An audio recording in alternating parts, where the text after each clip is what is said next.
New audit on the Ebola crisis looks at whether mandatory screenings work to protect us. New at 6, Channel 2's Justin Gray reports the audit found big gaps in the screening process. A global health crisis that caused fear but no outbreak in the U.S. 2 years ago, as parts of Africa were ravaged by Ebola, the U.S. Department of Homeland Security required anyone coming into the country from the affected areas to go through mandatory health screenings. But then by the Homeland Security Inspector General found they didn't always work. Investigators found Border Patrol officers didn't always refer passengers to Ebola screening, even when the travelers had self-declared their travel to an Ebola-affected country. Well, I think it confirms some fears that we had at the time. The audit found 169 travelers from Ebola-affected areas who never even had their temperature taken, and found that diplomats and government officials were allowed to bypass screenings and identified improper use of protection equipment by screeners.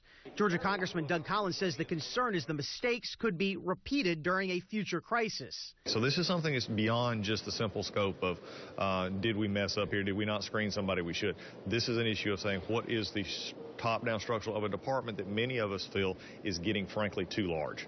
Homeland Security agreed to comply with all 10 of the auditor's recommendations. At DHS